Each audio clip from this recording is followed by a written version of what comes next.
Well, come on in the room. You've just stepped into a space where healing meets truth, wisdom meets experience, and soul care is always on the agenda. Hello, I'm Dr. Antoinette Marie Williams, transformation speaker, author, and your guide on this journey to wholeness and well being.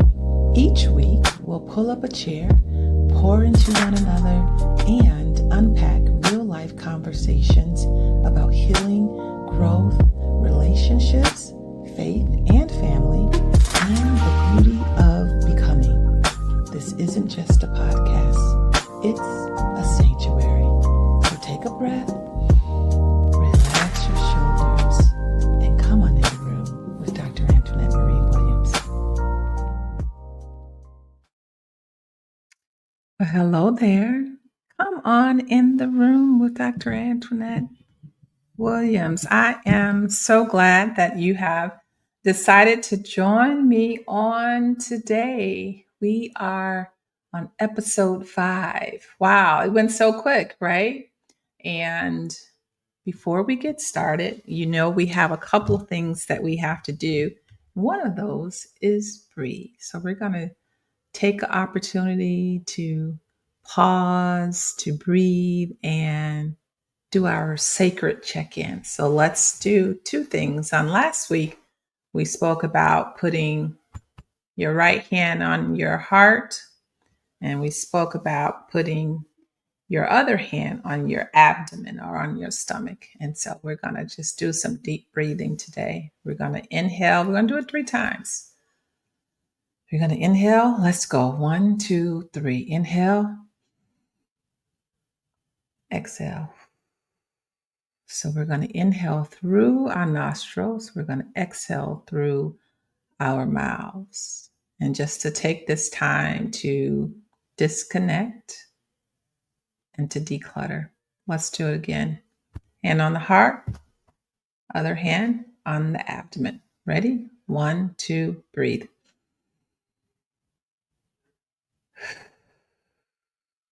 It's 2. One more time. Inhale.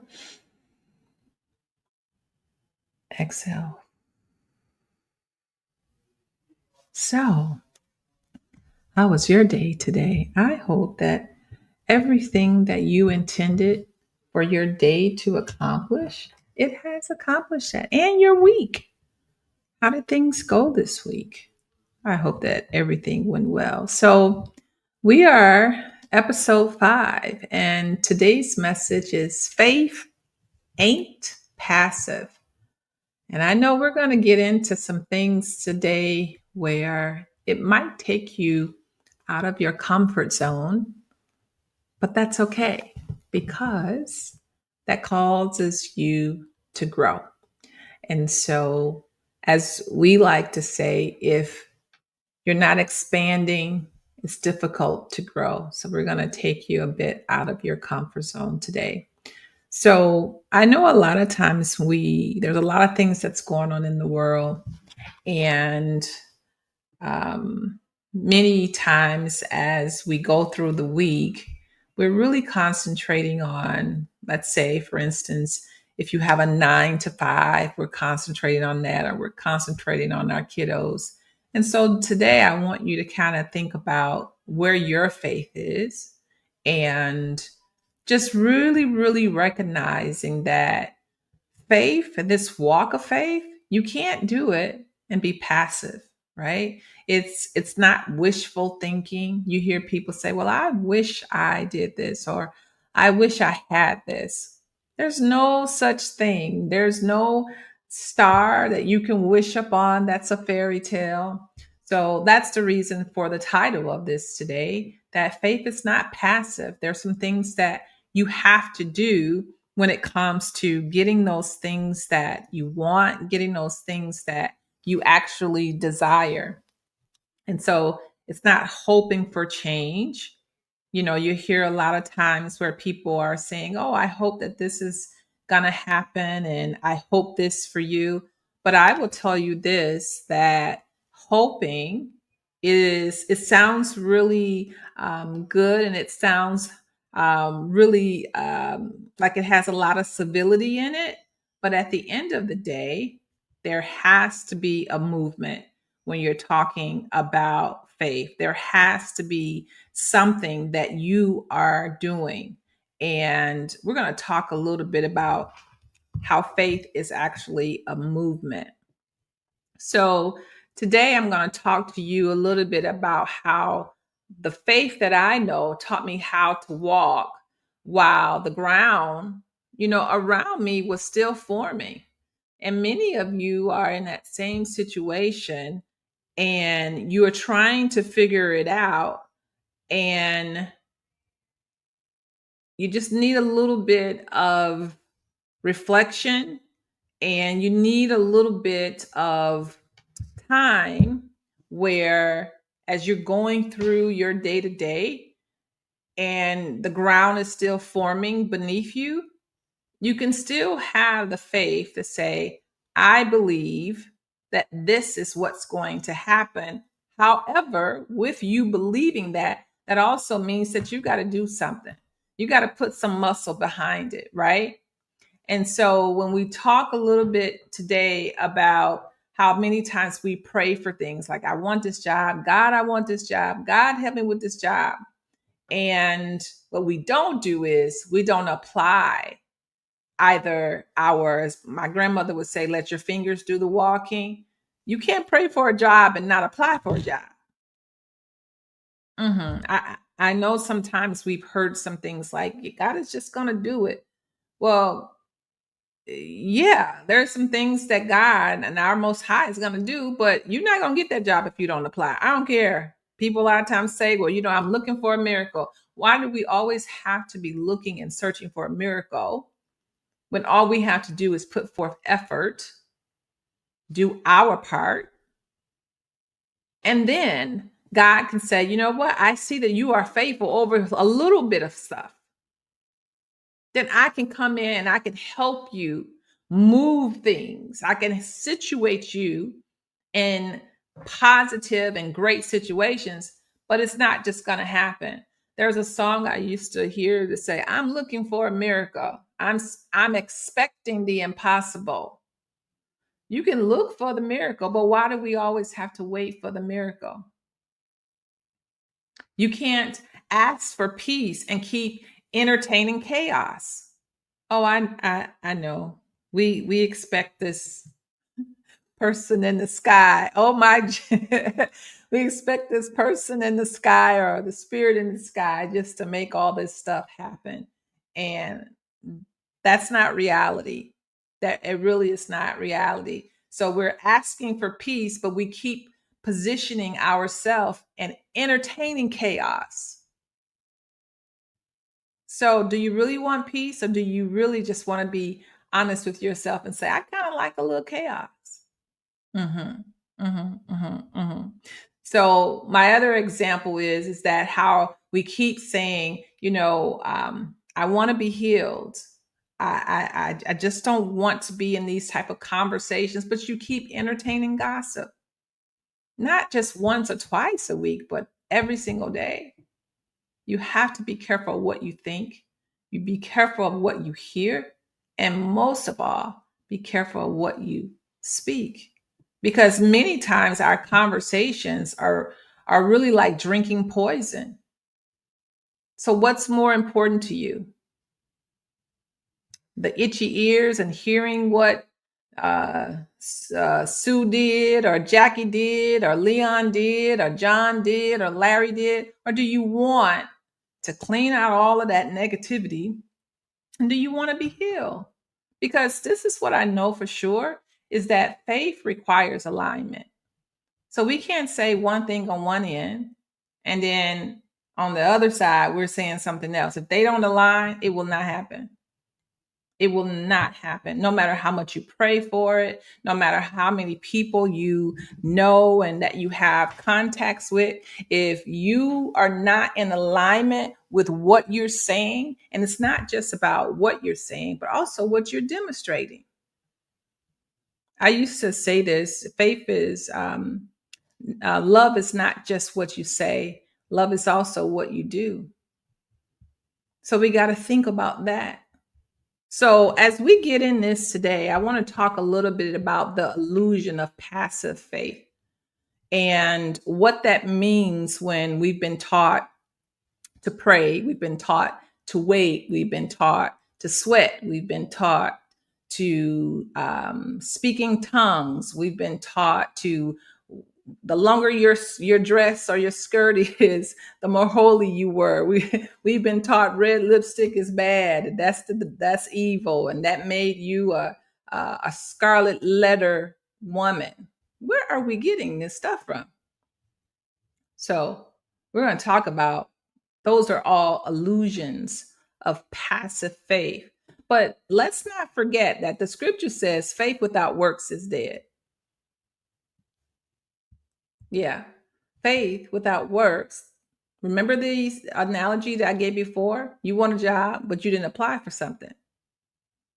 Faith, I want what I don't have. Without works, I need to apply. It's dead. Nothing's going to happen. Now, are there times where you don't, you might hear people say, hey, I wasn't even looking for a job and, it just dropped right up in my lap and I wasn't looking for it. If that happens, okay, but you still perhaps had to go through an interview. And if you didn't have to go through an interview, I honestly would tell you that if you got a job, you didn't apply for it, it dropped right in your lap. That's really some supernatural energy that that happened, because that typically doesn't happen that way. And even if you didn't apply, there is some seed that you have in the ground that connected you with somebody, and that somebody connected you with somebody. So that also means that there was some application someplace. It wasn't that it just popped out of the sky and all of a sudden you got this job, right? There had to have some seed in the ground.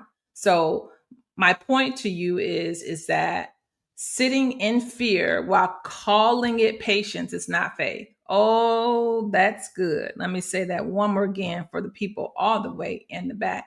When we sit in fear, and then many times we say, well, I'm just waiting on the Lord. No, no, ma'am. No, sir. We're not waiting on God. Waiting on God to do what? In my world, and particularly when it comes to counseling psychology, we call that self-sabotage, dressed in church clothes. I'm waiting on God. I'm just calling, I'm just waiting. We are sitting in fear, and particularly when you know that there's something that you want to do, we like to blame God for a lot of things. We like to blame God when things don't go our way, or when we don't have something yet because we don't have the stamina, or we're lazy and we don't want to put forth the effort. Yeah. Oh my goodness. And we don't want to put forth the effort to obtain something. We then will go and say, it's God. That's not the situation. Anything that you desire, you have to put forth effort into obtaining it. Go back to what I said earlier. Faith without works is dead. You have to apply. You have to move when God moves, just like that. And sometimes we're all also, many times we're waiting for something greater. And God has already said, this is the road to greater. A lot of times we want, oh, I want to be a multimillionaire. Oh, I want to be in 6 or 7 figures. But many times God is saying, start here. Start with 5 figures. Start with going to work on time. Yeah. Okay. I do love y'all. So I want you just to be thinking about that. When it comes to moving when God says to move, you pray for the job, then you submit the resume. You ask for healing, then you see a therapist. You got to have some flow, got to have some energy there. You want peace, then you got to exit chaos. You can't say, I want this. I want to level up and go higher, but yet you still down at the bottom. Faith walks, it applies. You have to choose this life.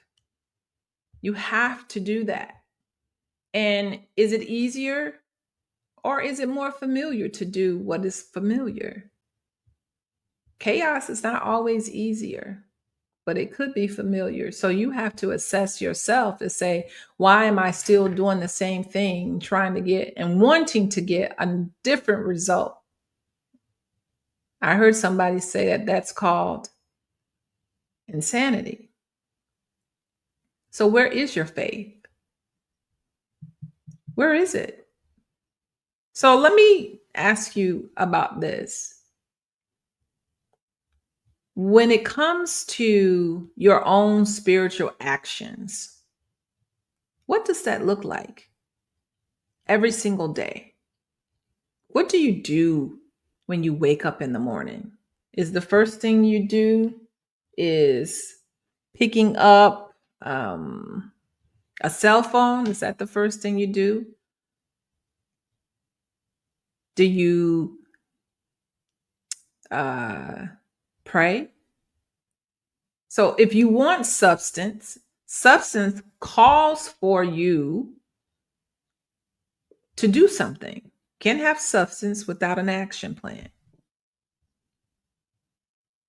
So I want to go over with you 3 spiritual action steps. 3. Now, I also wanted you to find out, I hope you all have your accountability partner that we talk so often about. And today, right now, I don't have mine sitting on my desk. But even if you don't have it, you got something, your accountability partner, your journal. So let's talk about these spiritual action steps. Number 1, in the morning, pray. Pray, and then you create your strategic plan. Now, when I say pray, there's a lot of individuals out here that would say, well, you have to pray for 30 minutes in order for God to hear you. Let me say something, beloved. God hears you every single day, whether it's 30 minutes or whether it's 3 seconds. God hears every single thing. And I am not saying that so that you can limit yourself on how often and how long you want to pray. But I am saying that because I want you to know that whatever you speak, God hears it. So, spiritual action step number 1, morning prayer. God, I thank you. I thank you for waking me up this morning. I thank you that every person in my household are safe. I thank you that I have food in my refrigerator that I can make breakfast with. I thank you that my children are safe and they're able to go to school. Talk to Most High. Have a conversation. If we would think about having a conversation with God versus pleading and begging, we're not beggars. We're children of the Most High. We're not begging. But once you find out and get an understanding and revelation of your birthright, your prayer will change. We can pray 30 minutes and still not get what you have decided that you wanted God to help you with getting, right? What is your plan for that morning? So you've prayed, and a part of that prayer is what? One of the things that I do when I wake up in the morning, before I touch a phone, before I do any of that, God, I thank you that my day is going to be a good day. Strategically planning, because you could say, God, I know this is going to be a trifling day. Be specific about what you utter out of your mouth. Today's going to be a good day. All of everything that's on my calendar, I will accomplish. My staff are doing well. They are growing. Get strategic about your morning. Number 2, journal your yeses and your nos. So if you have your accountability partner, that's what we call it, your journal, Journal what you know that is a yes. Say it this way. When I journal, I say, I am great. I am fantastic. I am a child of the Most High. I am successful. I am a worldwide traveler. I am a fantastic global speaker. That's your yes. Because if you don't believe it, who else is going to believe it? Let your no's also. I am not. You can say things that are negative that you know you don't want certain things in your life. So you can say, I will not exchange my worth for individuals that don't find me worthy. You have to talk to yourself. You have to talk it out. You have to pray it. You have to speak those things into existence as though they already are.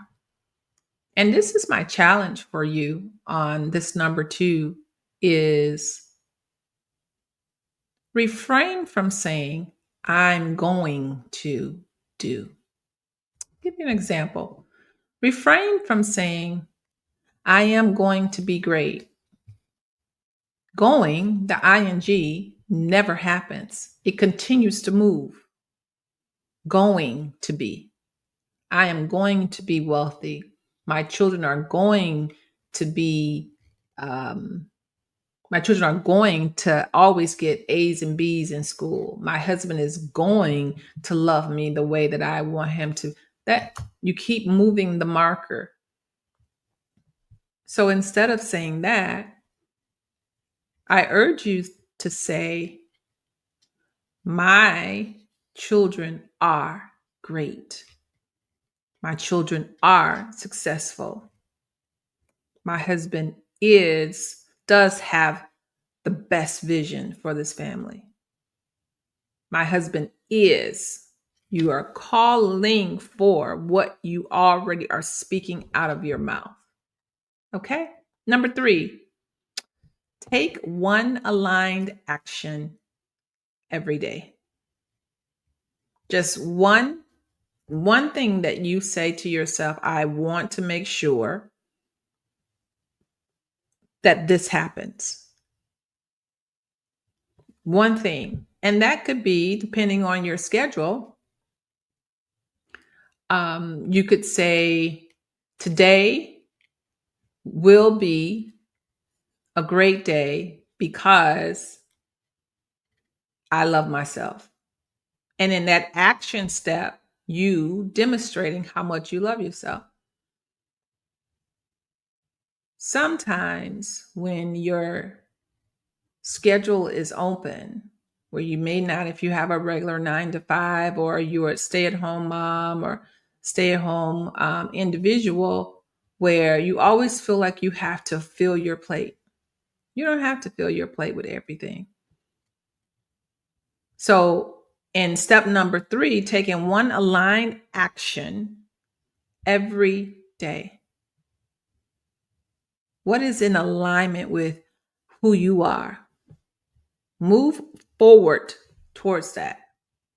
So if you know that you want to start a business, then have you done the research in your state on how to form a business?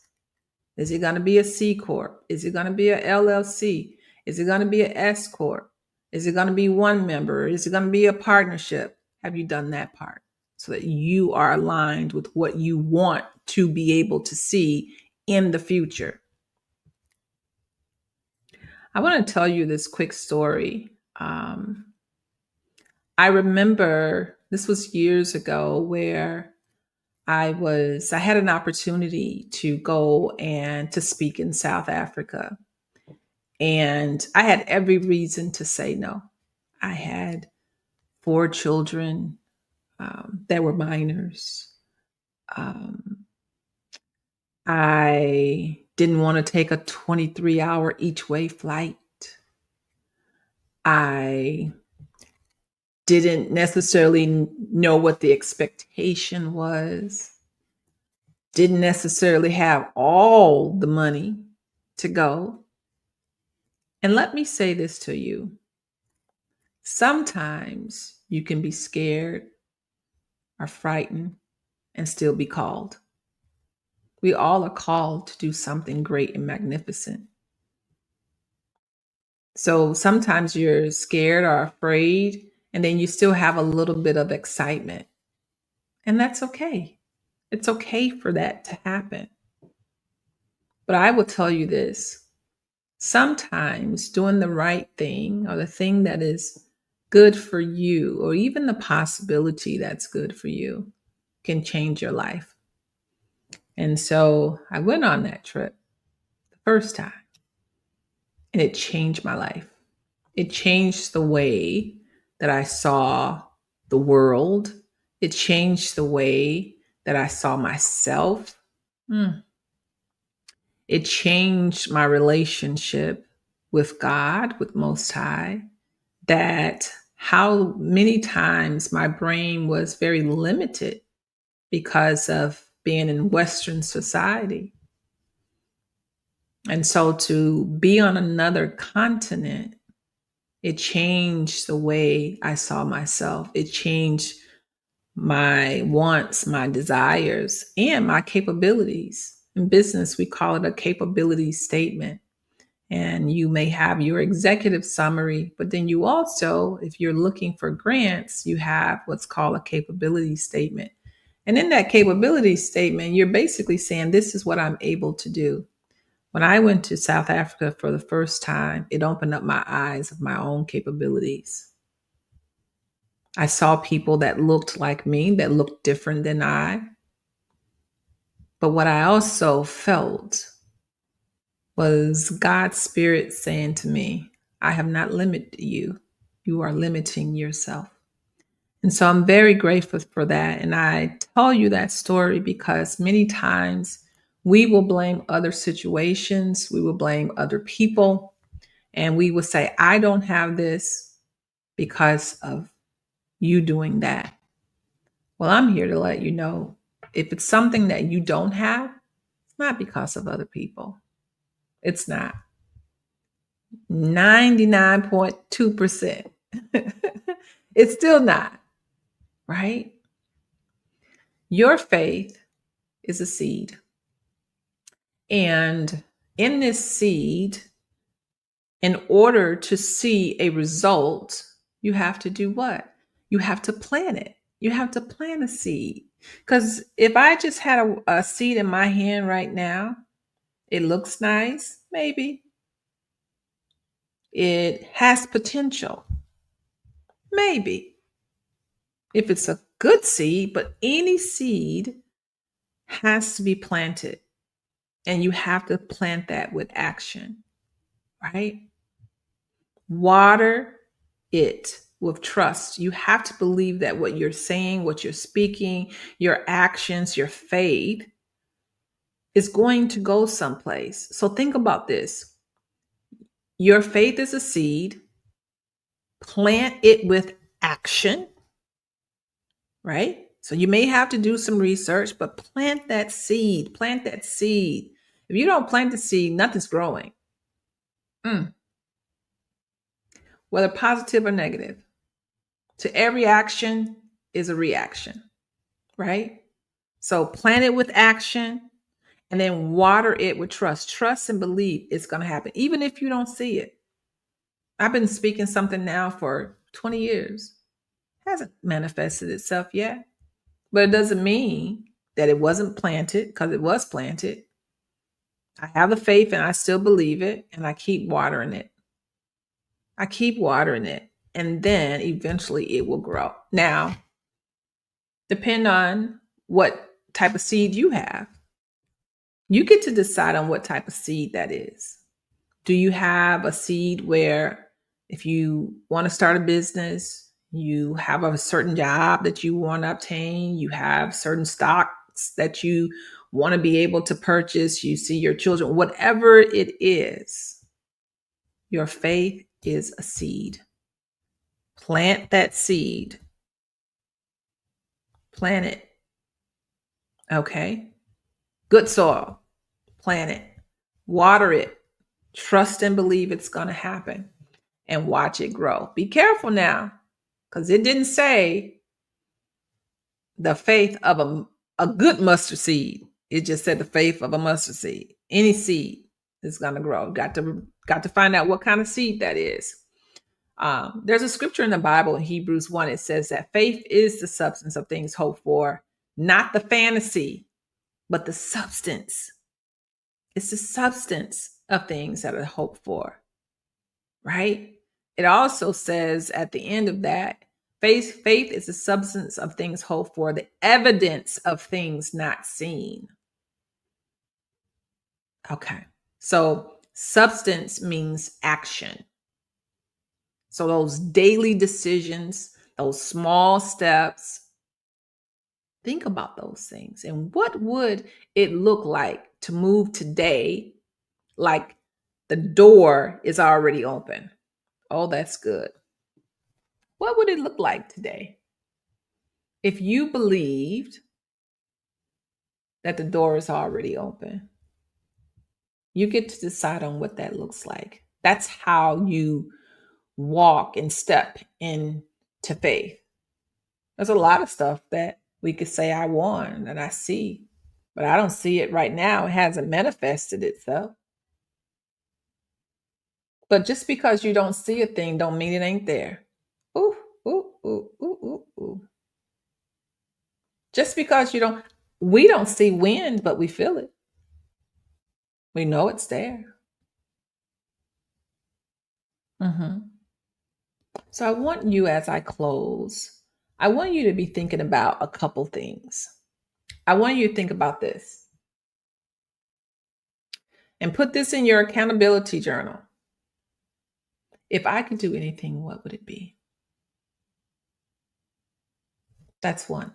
If you could do anything, what would it be? Number 2, where do you see yourself, your life, the abundance of yourself in the next 6 months? I'm not going to do 12 months. I'm not going to do 18 months, 3 years, 5 years. 6 months. That's at the end of December. What do you see? How do you see your life? You got to make some intentional decisions. Because remember, substance means action. Substance just doesn't sit on the coffee table. Substance means you had to do something. And I want you to say this with me today. My feet follow my faith. Oof.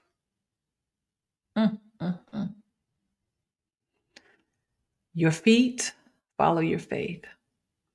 You don't have to just say it, but I'm asking you to live it. And even as I am speaking this to you today, I know some of you will say, oh, that sounds good, but it ain't good. I would challenge you to believe in God, believe in yourself, and to put your feet, let your feet follow where your faith is at. Okay? I will see you again on next week. This is Dr. Antoinette Marie Williams. Be well and take care. See you soon.